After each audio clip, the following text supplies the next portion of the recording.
The massive doors of the council chamber opened with a deep, booming sound. Ambassador Eugene Park walked slowly into the huge room. Her black shoes clicked on the smooth stone floor. Behind her, 3 other humans followed. They all wore dark, blue uniforms with Earth symbol on their chest. Eugene looked up at the giant seats around her. 12 different alien species sat in those seats. They were the Galactic Council. They had ruled the galaxy for thousands of years. Each alien was bigger than any human. Their eyes looked down at the small human group with cold stares. The biggest alien was Regent Vexithara. He belonged to the apex species. His skin was dark gray like metal. His forearms ended in sharp claws. 2 red eyes glowed in his large head. When he spoke, his voice was deep and scary. "Humans," Vexithara said. His voice filled the whole room. "You have been called here for an important matter." Eugene stood straight. She was not tall, but she did not look afraid. Her black hair was tied back in a neat style. Her brown eyes met the alien's red ones. "We are listening, Regent," she said in a clear voice. Behind Eugene stood Captain Hansol Kim. He was the pilot of their ship.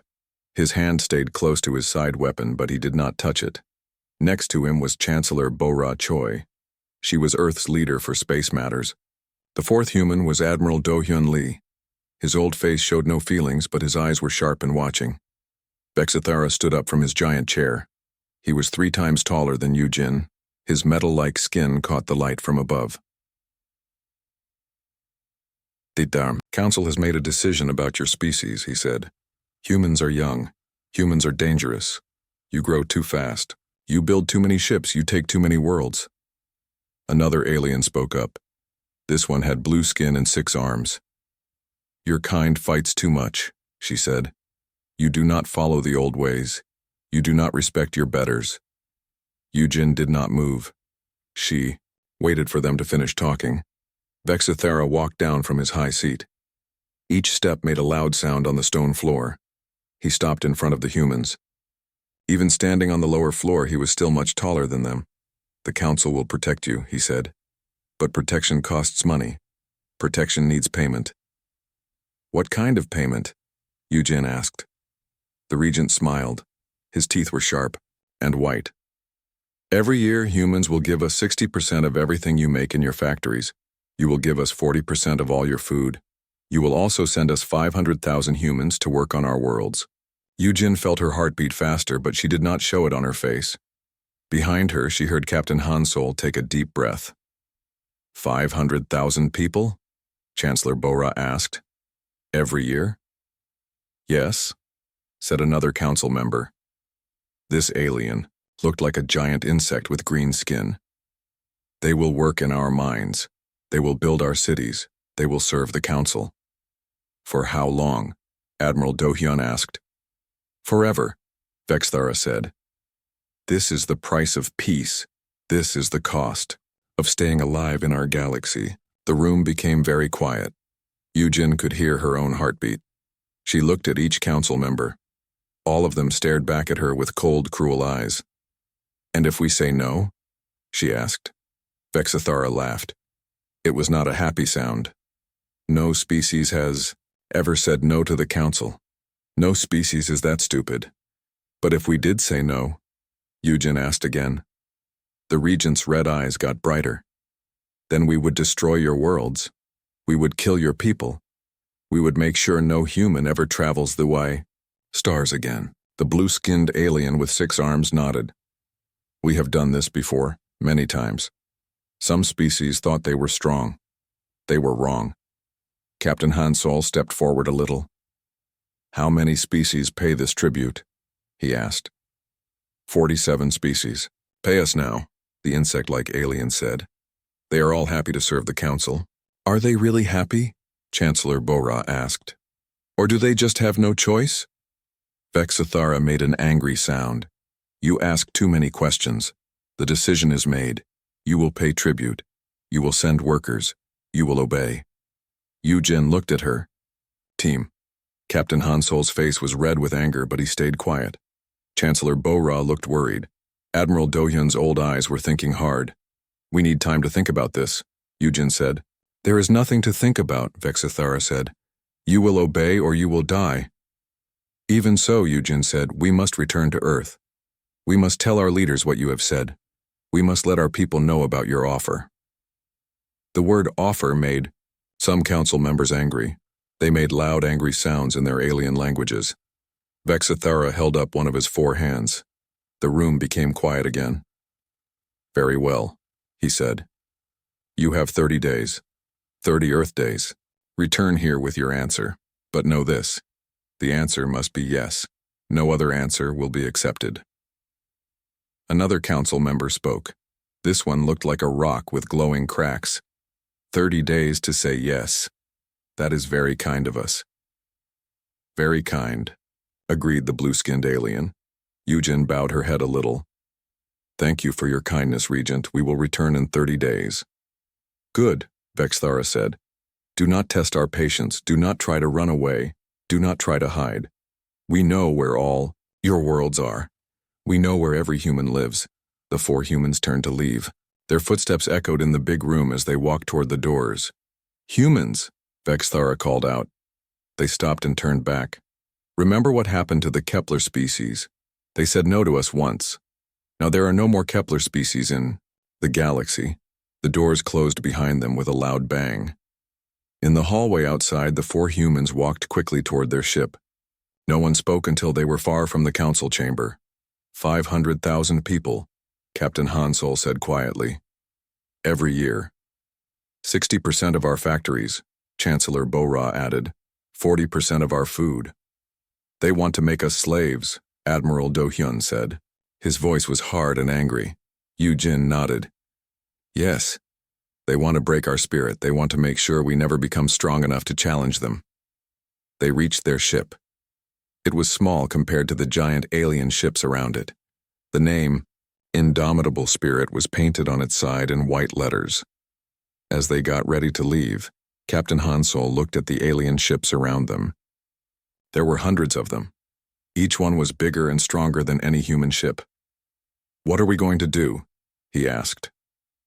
Yujin looked out at the alien fleet. Then she looked at her team. We are going to go home, she said. We are going to tell our people what the council wants, and then we are going to decide what kind of species we want to be. The ship lifted off from the alien world. As they flew away, Yujin could see the giant council building getting smaller below them. But she could still feel those cold, cruel eyes watching them go. In 30 days, they would have to come back with an answer. The council expected that answer to be yes. They were sure no species would be foolish enough to say no. But the council did not really know humans. They did not know what humans could do when someone tried to make them kneel. They were about to learn something new about the species they thought they could control. The journey back to Earth would take 7 days. 7 days to think. 7 days to plan.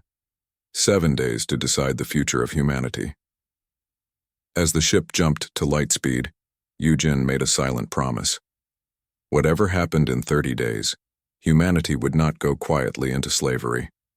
They would not bow down without a fight. Dabur. Council had made their demand. Soon they would get their answer, but it would not be the answer they expected. 7 days later, the ship Indomitable Spirit landed on Earth. The 4 humans stepped out onto the landing pad at Geneva Spaceport. Crowds of reporters waited for them. Camera lights flashed everywhere. Ambassador Park. What did the council want? One reporter shouted. Yujin walked past them without stopping. No questions now, she said. We will tell everyone soon. Within 2 hours, every important leader on Earth was in the emergency meeting room. The room was deep under the Swiss mountains. It was safe from any attack. Chancellor Bora Choi stood at the front of the room. Behind her was a big screen showing Earth from space. 50 men and women sat around a long table. These were Earth's most important people. The council wants tribute, Bora said. Her voice was tired. They want 60% of everything our factories make. They want 40% of all our food, and they want 500,000 people every year. The room exploded with angry voices. That's impossible, shouted Minister Wu Jin-kang. He was in charge of Earth's money matters. We can't give them that much. It's slavery, said General Taewan Jang. He was the head of Earth's secret military. They want to steal our people. President Sung Ho-yoon hit the table with his hand. The room got quiet. He was Earth's top leader. When he spoke, everyone listened. Tell us everything, he said to Yoo-jin. Yoo-jin stood up. She told them about the council meeting. She told them about the threats. She told them about the other 47 species that paid tribute. When she finished, the room was very quiet. Dr. Yoon Young Song raised her hand. She was the head of Earth's secret research. I need to tell you all something important, she said. She pressed a button. The big screen changed. Now it showed pictures of new ships and weapons. For the last 10 years, we have been working on Project Prometheus, she said. We knew this day might come. We have been getting ready. The pictures showed ships that looked different from normal human ships. They were black and smooth. They had no lights on them. These are ghost ships, Dr. Song said. The aliens cannot see them on their computers. We can hide right next to them and they will not know we are there. Admiral Do-hyun Lee stood up. How many do we have? He asked. 200 ships are finished, Dr. Song said. 300 more will be ready in 2 weeks. General Taewan nodded. That's good, but the council has thousands of ships. Yes, said Dr. Song. But our ships are smarter. Our computers are faster. Our weapons are better. Minister Woo Jin shook his head. It doesn't matter. Even if we win some fights, we cannot win a war. The council controls all the trade routes. They control the fuel we need for our ships. They will cut us off from everything. Maybe we should pay the tribute, said another minister. Maybe we can make a deal with them. What kind of deal? Asked Captain Han-sol Kim. He had been quiet until now. They want our children. They want our brothers and sisters. They want to make us slaves. But if we fight them, they might kill everyone, Minister Woo Jin said. At least if we pay tribute, most of us will live. Will we? Asked General Taewan. Look at the other species that pay tribute. How many of them are getting stronger? How many of them are happy? Dr. Song pressed another button. The screen showed pictures of alien worlds. I studied the tribute species, she said. Every year they get weaker. Every year, they send their best people to work for the council. Every year they have less food, less technology, less hope. The council is slowly killing them, Admiral Do-hyun said. It just takes a long time. Commander Soo Bin-yoon had been sitting quietly in the corner. She was one of Earth's best pilots. Now she stood up. I want to tell you something, she said. Last month I flew a secret mission. I watched the council's war games. Everyone turned to look at her. Their ships are big, she said. Their weapons are powerful, but they fight like old men. They move slow. They use the same attacks over and over. They haven't had a real war in 1,000 years. What do you mean? Asked President Yoon. They are lazy, Subin said. They think they are so strong that no one can beat them. They don't try new things. They don't learn new ways to fight. Dr. Song nodded. Commander Yoon is right. Our computers are 50 years newer than theirs. Our pilots train every day. Their pilots just sit in big ships and give orders. The room started to buzz with quiet conversations. People were thinking hard. Minister Woo Jin stood up again. Even if all this is true, we are still just one species. They are 12 species working together. Are they really working together? Asked Yoo-jin. When I was in the council chamber, I watched them. Some of them don't like each other. Some of them are afraid of the apex species. General Taewan smiled for the first time. Maybe we can use that. President Yoon looked around the room. We need to vote. We have 3 choices. We can pay the tribute, we can fight them, or we can try to run away and hide. Where would we hide? Asked someone. They know where all our worlds are. Then we have 2 choices, the president said. Pay or fight. The room got very quiet again. Suddenly, a young officer ran into the room. She was holding a computer pad. Sir, she said to President Yoon, we are getting messages from all our colonies. What kind of messages? He asked. The officer looked excited. Every human world is sending the same message. Alpha Centauri, Kepler Station, New Sol, all of them. What do they say? President? Yoon asked. The officer smiled. They all say the same thing. We stand with Earth. We will not be slaves. We are ready to fight. The room exploded with voices again. But this time, they were not angry voices. They were excited voices. Dr. Song stood up. There's something else, she said. Our ghost ships are not just on Earth. We have been building them at every human world. We have over 800 ships ready to fight. 800? General, Taewon asked. I thought you said 200. 200 here on Earth, Dr. Song said. But we have been working on this project on every world. The Council doesn't know about any of them. Minister Wu Jin looked worried. 800 ships against 10,000 Council ships. Those are still bad numbers. Commander Su Bin laughed. Numbers don't win fights. Smart thinking wins fights. Admiral. Do Hyun nodded. She's right. David beat Goliath because he was smart, not because he was big. President Yoon looked around the room one more time. All in favor of paying tribute, raise your hands. 3 people raised their hands. All in favor of fighting, he said. 47 hands went up. Chancellor Bo-Ra stood up. Then it's decided. We fight. What about the other species that pay tribute? Asked Yu-jin. Maybe some of them want to fight too. General Taewon smiled. Maybe they just need someone to show them how. Dr. Song pressed another button. The screen showed a star map with all the human worlds marked in blue. We have 23 days left, she said. 23 days to get ready for the biggest fight in human history. President Yoon stood up. Everyone else stood up too. Then let's get to work, he said. The Council thinks we will bow down. They think we will become slaves.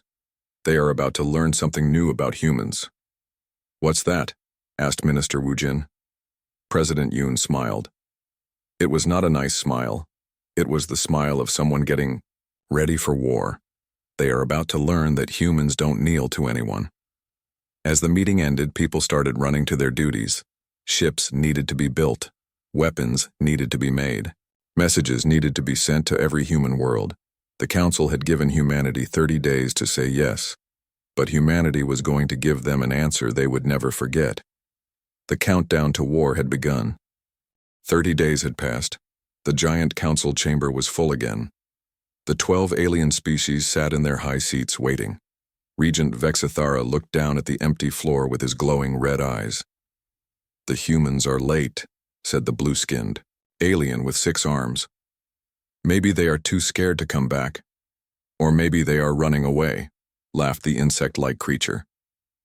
Some species try to hide when they don't want to pay tribute. Vexithara made a deep sound. They will come. They know what happens to species that run away. Suddenly, alarms started going off all around the space station. Red lights flashed everywhere. The council members looked confused. What is happening? Asked the rock-like alien with glowing cracks. A Zephyrian officer ran into the chamber. He was breathing hard and looked scared. Regent, he shouted. Human ships, many human ships. Vexithara stood up fast. How many ships? 50 ships, sir. They just appeared out of nowhere. The council members started talking loudly in their alien languages. They sounded worried and angry. 50 ships? Vexithara said. Against our 1,000. Ships here? Are they crazy? On the big screens around the chamber, they could see the human fleet. The ships were arranged in a perfect circle around the space station. They were not attacking, but they were ready to fight.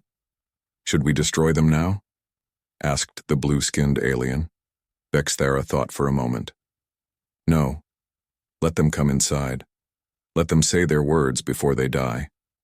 The doors of the chamber opened, but this time only one human walked in. She was young, maybe 25 years old. Her black hair was short and neat. She wore the same blue uniform as the other humans, but she walked differently.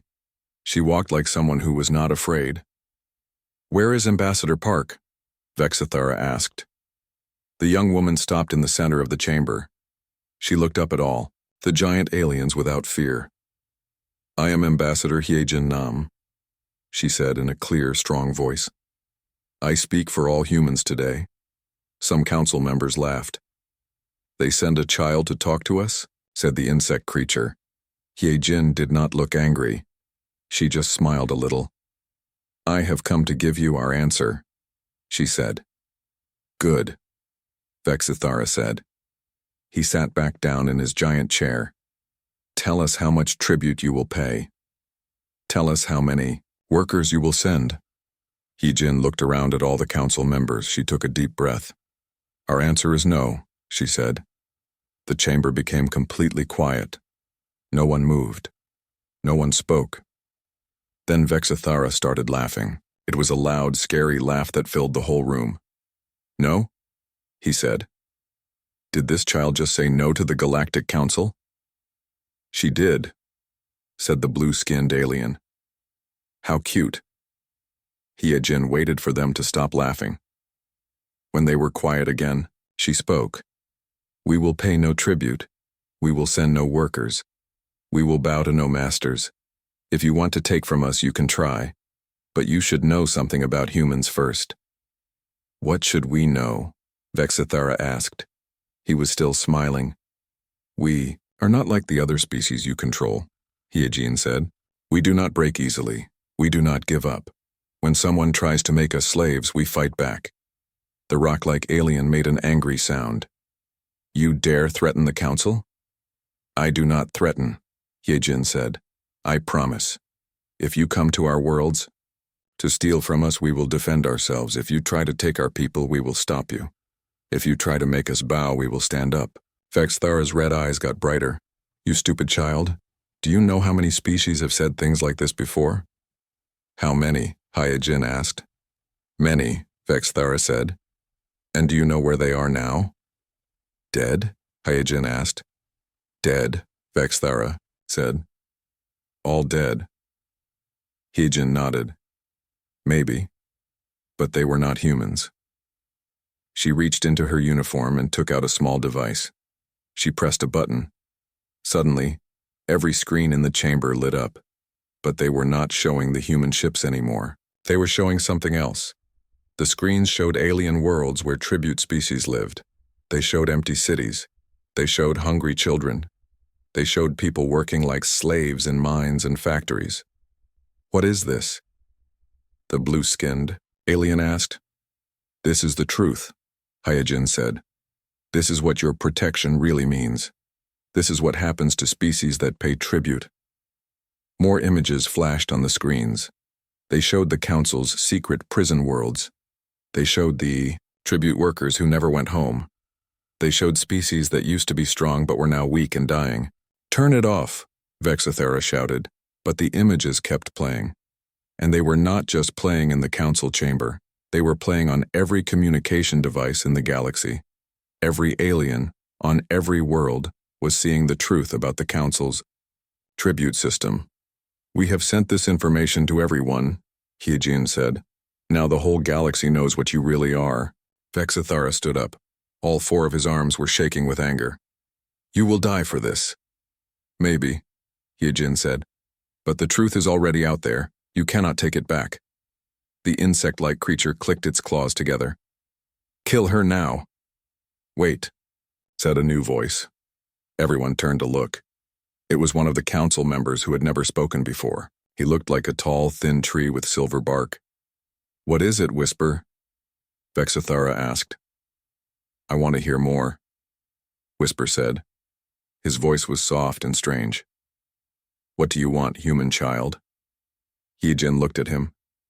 We want to be left alone. We want to live in peace. We want the same thing for every species in this galaxy. And if we refuse? Whisper asked. Then you will have to fight us, Hyejin said, and we will fight you with everything we have. Vexathara laughed again, but this time it sounded forced. 50 ships against our 1,000 ships? You will lose. In minutes, Hyejin smiled. Who said we only have 50 ships? She pressed another button on her device. The screens changed again. Now they showed space around the Council's home worlds. But the space was not empty.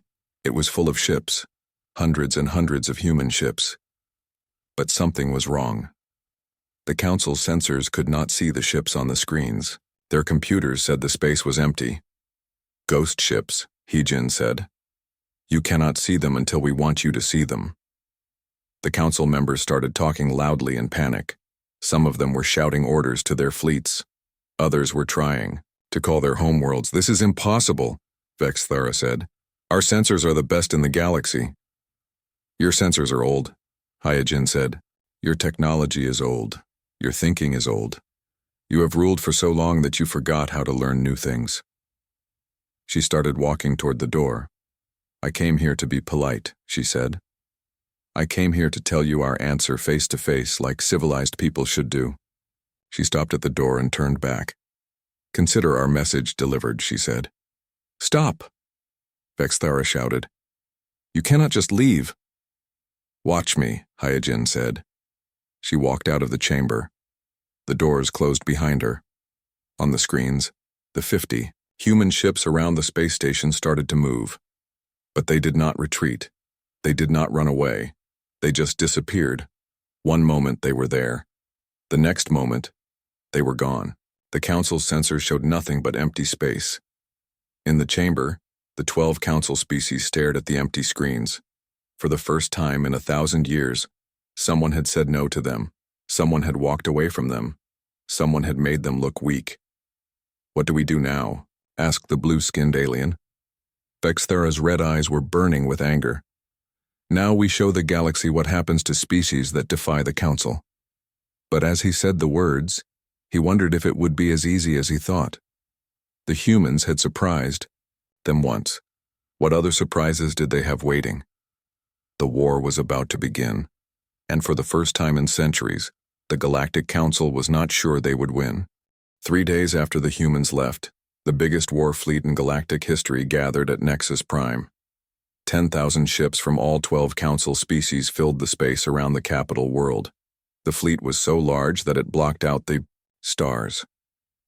Regent Vexithara stood on the bridge of his flagship, the Eternal Dominion. The ship was 5 miles long and covered in weapons. Through the giant window he could see the endless rows of Council warships. This will end quickly, he said to his officers. The humans will see our fleet and surrender. Commander Zaxathul, his second-in-command, nodded. Should we accept their surrender, Regent? Vexithara's red eyes glowed brighter. No, they embarrassed us. They showed the galaxy that someone could say no to the Council. They must be destroyed completely. What about the other tribute species? Asked another officer. Some of them are asking questions about the tribute system. They will stop asking questions when they see what happens to rebels, Vexthara said. The massive fleet began to move. It took 6 hours just for all the ships to form up and jump to hyperspace. They were heading for Earth's solar system. 2 days later they arrived. Vexithara expected to see huge human battle fleets waiting for them. He expected giant space fortresses and weapon platforms. He expected the humans to throw everything they had at his armada. Instead, he saw almost nothing. Earth floated peacefully in space. A few small defense stations orbited the planet. Maybe 20 human ships patrolled the area. The asteroid belt had some mining ships in it. Everything looked normal and quiet. Where are they? Asked Commander Zaxthul. Maybe they are hiding, behind the moon, said another officer. Vexithara stared at the peaceful scene. Something felt wrong. Scan everything, he ordered. Use every sensor we have. The Council ships sent out powerful sensor beams. They scanned every planet, every moon, every asteroid. They found nothing unusual. Sir, said the sensor officer, I'm only reading normal human activity. No big fleets, no hidden weapons. What about those ghost ships they showed us? Vexithara asked. Nothing, sir. Either they're not here, or their stealth is better than our sensors. Vexithara thought hard. The humans had embarrassed him in front of the Council. They had shown the galaxy pictures of the tribute system. They had to pay for that. All ships move in, he ordered. Destroy the defense stations first. Then we take the planet. The Council fleet moved forward like a giant metal cloud. 10,000 ships heading toward one small blue world. That's when the trap was sprung. Space around the Council fleet suddenly exploded with light. Weapons fire came from everywhere. Ships that the sensors couldn't see began attacking from all sides. Ghost ships, someone shouted. Hundreds of them. The human ships appeared like magic. They came from above and below, from left and right. They had been waiting in perfect ambush positions that the Council sensors couldn't detect. But it wasn't just the surprise that shocked the Council forces. It was how the humans fought. Captain Da-Un Shin commanded the ghost ship, Silent Thunder. Her ship was small compared to the Council vessels, but it moved like a dancer. She flew through the enemy fleet, striking weak spots and vanishing before return fire could hit her. Target their command towers, she told her crew. Make their big ships blind. Her weapons hit the sensor arrays on 3 Council ships in 10 seconds. Then she was gone, invisible again. All around the fleet, other human captains were doing the same thing. They didn't try to destroy the big ships. Instead, they hit engines, sensors, and communication systems. They made the Council ships helpless. Commander Byung-ho Park led a team of Special Forces soldiers. While the space battle raged, his ships snuck onto Council vessels. They didn't come to fight the crews. They came to talk to them. "Do you know why you're fighting?" he asked a group of Zephyrian soldiers on a Council cruiser. The aliens looked confused. "To make the humans pay tribute," one of them said. "Do you pay tribute to the Council?" Byung-ho asked. "Yes," the soldier said. "My species has paid tribute for 300 years. Byung-ho showed him a small screen. On it were pictures of the Zephyrian homeworld. The cities were falling apart. The people looked hungry and sad. "This is what tribute has done to your world," Byung-ho said. "The Council takes your best people, they take your food, they take your hope." The Zephyrian soldiers looked at the pictures. Some of them started to cry. "Why are you fighting for the people who are destroying your home?" Byung-ho asked. The same thing was happening on ships all over the Council fleet. Human Special Forces teams were showing the truth to alien crews. Many of the aliens had never seen what tribute was doing to their own worlds. On ship after ship, crews began to mutiny. They refused to fight for the Council. Some ships just stopped fighting. Others switched sides and began helping the humans. Back, on the flagship, Vexithera watched his perfect fleet falling apart. "Sir," shouted an officer, "the Helix ships are pulling back. They're leaving the battle." "What?" Vexithera roared. "Order them to return. They're not responding to our calls, sir." "Sir," another officer called out. "The Silicon mine ships are also withdrawing. They say they will not fight for the Council anymore." Vexithera's 4 hands clenched into fists. "This is impossible. They swore loyalty to the Council." On the main screen, he could see human ships dancing through his fleet like they were playing a game. His massive, powerful vessels looked slow and clumsy compared to the quick, smart human ships. Admiral Do-hyun, Lee commanded the human fleet from a hidden base on Earth's moon. He watched the battle on dozens of screens. "Phase 2, he said calmly. New ships began appearing in space. But these weren't human ships. They were ships from other species. Species that paid tribute to the Council. The Kepler Resistance had 50 ships. The Free Helix movement had 100. The Silicon Liberation Front had 200. All over the galaxy, tribute species had been secretly building fleets and waiting for someone to show them how to fight back. Now they had their chance. "This is Captain Jimin Sato of the Kepler ship Never Again," came a voice over the radio. "We fight with our human friends today." "This is Commander Vex Cole of the Helix ship Freedom's Dawn," said another voice. "Today, we stop paying tribute. Forever." The Council fleet was now outnumbered. Ships that had served the Council for centuries were now fighting against it. The tribute species had finally found the courage to rebel. Vexithera stared at the chaos around him. His perfect plan was ruined. His mighty fleet was breaking apart. Species that had been slaves for centuries were now free and fighting back. "Sir," said Commander Zaxthul quietly, "maybe we should retreat." Vexithera's red eyes burned with fury. Never, the council does not retreat. But even as he said it, he knew the battle was lost. The humans had done something no species had ever done before. They had turned the council's own subjects against them. They had shown the galaxy that the council could be beaten. Captain Da-Un Shin's ship appeared right in front of the flagship's main window. For a moment, the human and the apex stared at each other across the void of space.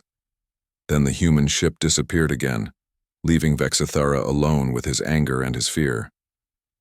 The age of council dominance was ending. The age of freedom was beginning, and it had all started when one young human woman walked into the council chamber and said a simple word: no. The battle for Earth's solar system lasted 3 days. When it ended, the mighty council fleet was broken. Half their ships were destroyed or damaged. The other half had switched sides or fled back to their home worlds. Regent Vexithera sat in his damaged flagship, staring at the reports coming in from across the galaxy. Everywhere, tribute species were rising up against the council. The Helix Confederation had declared independence. The Silicon Mines had stopped all tribute payments. Even some council member species were questioning the old system. "Sir," said Commander Zaxthul. His voice was quiet and sad. "We're receiving surrender offers from 37 species. They want to join the human alliance." Vexithara said nothing. He just stared out at the stars. On Earth, President Seung Ho Yoon stood in the emergency command center. Around him, officers were cheering and celebrating, but he did not look happy. "Sir?" asked General Taewan Jang. "We won. Why do you look worried?" "Winning the battle was the easy part," President Yoon said. "Now we have to win the peace." He was right to worry. All across the galaxy, species that had been slaves for centuries were now free.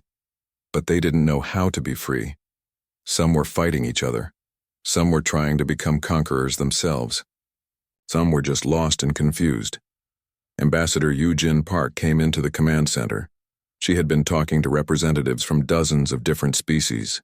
"They want to know what happens now," she said. "They want to know who will be in charge." "No one will be in charge," President Yoon said. "That's the whole point."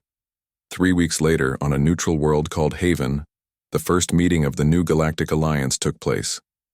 Representatives from over 200 species came to the meeting. Some had been tribute payers, some had been council members, some had never been part of either system. Ambassador Junseo Kim stood at the front of the Great Hall. He was young, like Hyejin Nam, but he had spent years studying diplomacy and alien cultures. "Friends," he said, speaking to the huge crowd, "we are here to build something new, something that has never existed before in this galaxy." "What is that?" asked a Helix representative. "A government based on cooperation, not domination," Junseo said.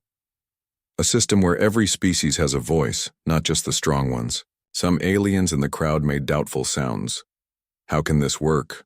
asked a Silicon mind. "Someone must be in charge. Someone must make the final decisions." Captain Nayun Lee, who commanded the human flagship, Unconquered, stood up from her seat. "Why?" she asked. "Why must someone be in charge of everyone else?" "Because that's how it has always been," said a former council member. "The council system was how it had always been," Nayun said. "How did that work out?" The alien had no answer to that. Over the next 10 days, the representatives worked to create a new system. It was hard work. Many species didn't trust each other. Some wanted revenge against the council species. Others wanted to become the new rulers themselves. But the humans kept pushing for something different. "Every species gets one vote," said Ambassador Junseo. "Big species, small species, old species, new species, everyone is equal." "That's not fair," complained a large, powerful species. "We have more ships, more people, more worlds. We should have more votes." "The council had more ships too," said Dr. Mi Kyung-oh. She had studied alien psychology for years. How did that help them when everyone else decided to fight back? Slowly, carefully, the new system took shape. It would be called the Galactic Alliance. Every species would have an equal vote. Decisions would be made by discussion and agreement, not by force.